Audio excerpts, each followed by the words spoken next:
तो हम सबको पता है कि टॉयलेट में फ्लश करना बहुत ज़्यादा इंपॉर्टेंट होता है, क्योंकि यार बहुत ज़्यादा दिक्कतें होती है, राइट। पर वही अगर रिएक्ट की बात की जाए ना, तो यहाँ पे फ्लश बिल्कुल भी नहीं करना चाहिए। देखो, रिएक्ट का प्रॉब्लम ये है कि रिएक्ट में जब आप फ्लश सिंक नाम का एक फंक्शन यूज़ करते हो, तो सारे स्टेट अपडेट्स वगैरह फ्लश हो जाते हैं। फ्लश हो जाते हैं मतलब क्या, एकदम डिजॉल्व हो जाते हैं ऐसा नहीं, बट वो एग्जीक्यूट हो जाते हैं सीधे से, और बहुत ज़्यादा दिक्कत देगा आपका एप्लीकेशन अगर आप ये फ्रीक्वेंटली करोगे।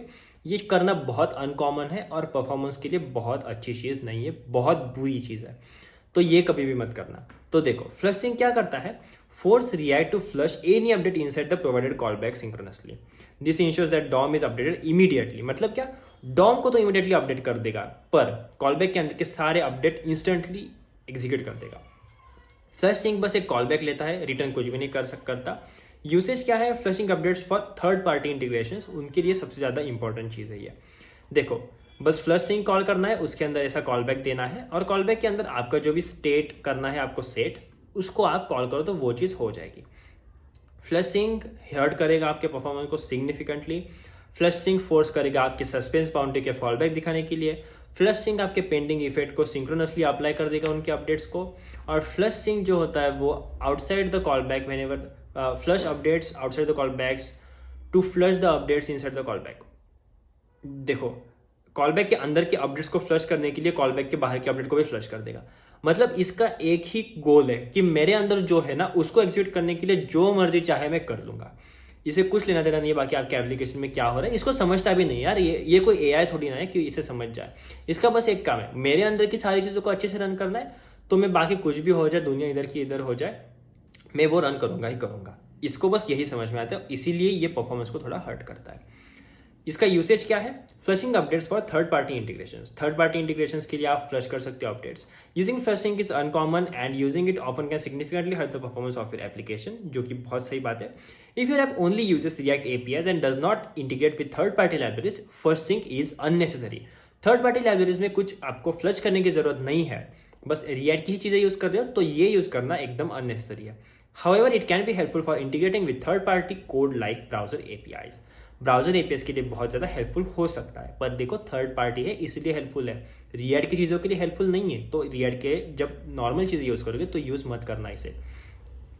सम browser API expect result inside the callback to be returned to the DOM synchronously by the end of the callback, so the browser can do something with the render DOM.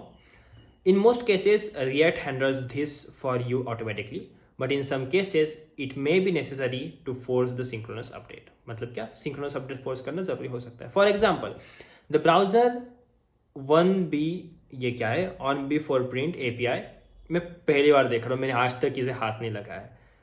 On before print API, on before print है, sorry, अच्छा on before print है, हाँ ये देखा है मैंने।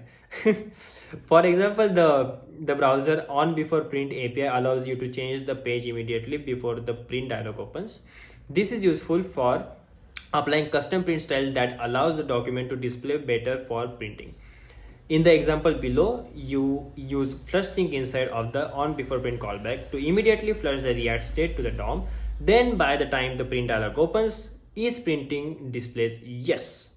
तो देखो, is printing no है, प्रिंट किया इसने yes दिखा दिया, बिकॉज ऑन बिफोर प्रिंट पे इसने क्या किया, ऑन बिफोर प्रिंट पे इसने फ्लश कर दिया, इंस्टेंट अपडेट कर दिया। मतलब क्या, इस चीज को एग्जीक्यूट करना है, नो मैटर व्हाट, जो हिलाना है हिला लो एप्लीकेशन में, बस मुझे ये यस दिखना चाहिए। इसके लिए इसने ये चीज को यूज किया। थर्ड पार्टी लाइब्रेरी इंटीग्रेशन है तो यहाँ पे वैलिड चीज है। थर्ड पार्टी लाइब्रेरी इंटीग्रेशन नहीं होता तो पागलपंती होती है ये यूज करना। आई होप आपका समझ में आएगा कि कैसे फ्लशिंग काम करता है और कब कब यूज करना है। यार इसे ना ही यूज करो तो अच्छा है। थर्ड पार्टी है तो यूज करो, जरूरत है तो यूज करो, नहीं तो ना ही यूज करो तो अच्छा है। परफॉर्मेंस खराब हो जाएगा एप्लीकेशन का, बेवजह मैनेजर से लात पड़ेगी आपको।